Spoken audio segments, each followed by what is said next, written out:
Mời điệp song ca cùng lan.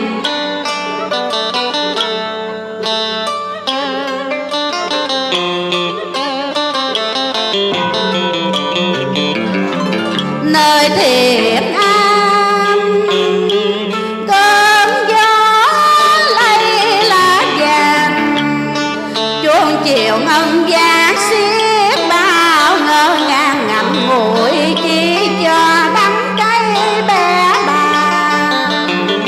Đêm cành la vui theo sát bước chuông nói niềm đau, dằn lòng quên đi sao dân khôn nguôi, nghe buốt lòng sương thấp lạnh chiều buốt.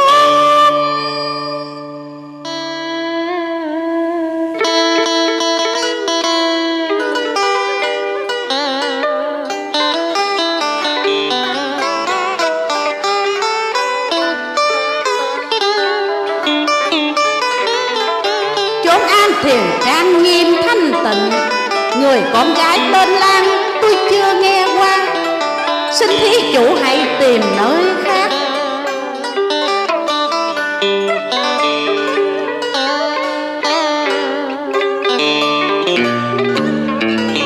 Thôi điệp hãy về đi, còn đến đây làm chi?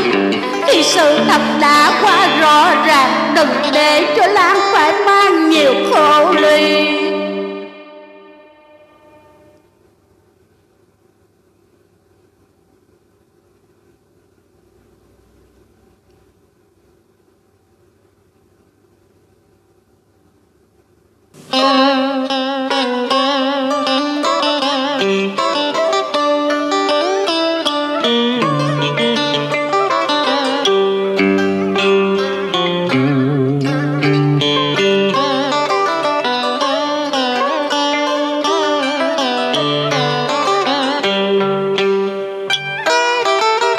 Lỡ làng rỡ giấc mộng quyên ương, cả cuộc đời cam chịu đau thương, còn đâu ai chữ can thương.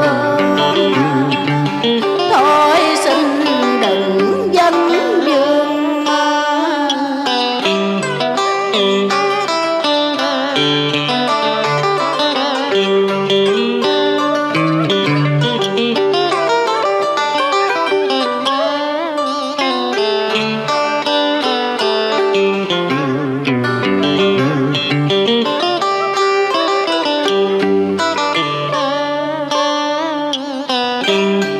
sát bến cạnh làng vùi sâu đáy mộ, cũng vùi chôn theo nỗi khổ lòng mình. Anh về vui với gia đình, đừng để tội tình cho Lan.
mình mong manh chập chờn như sương khô, dân dắt mà chỉ càng thêm mệt mỏi, thương tiếc làm gì cho nhói lòng đau.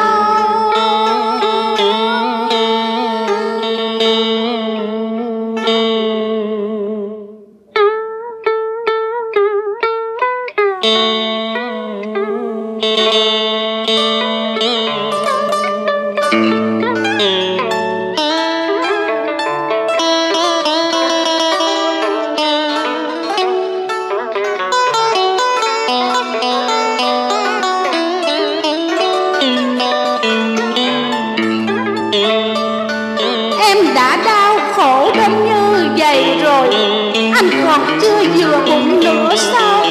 Anh hãy về đi, đừng nói gì nữa. Tại tôi quê mùa nên đâu xứng với anh. Anh đã mang nguyện rồi, Lan cũng xin chúc cho anh được 100 năm hạnh phúc.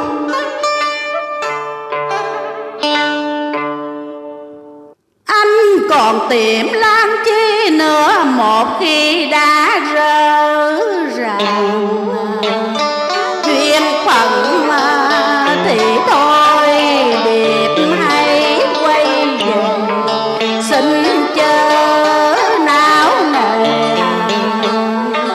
vẹn dình chữ phu thê.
Tình tan lưu luyến nhau chi đẹp, hãy về đi, cũng tại mình ngu mình dại. Sát bên cạnh Lan đã vui sau nơi đấy, mộ vĩnh biệt kể từ đây thôi, đẹp hãy quay về.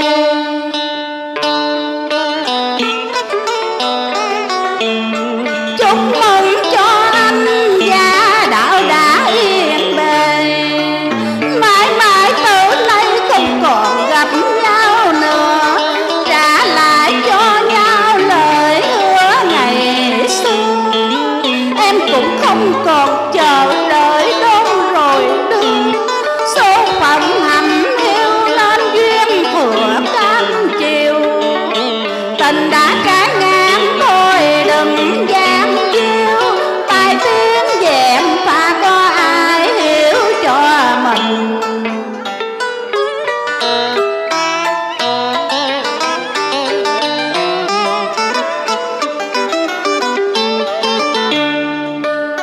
Tất cả đã hết rồi, chỉ còn lại nỗi đau. Sự thật đã phơi bại, lẽ nào anh không hiểu.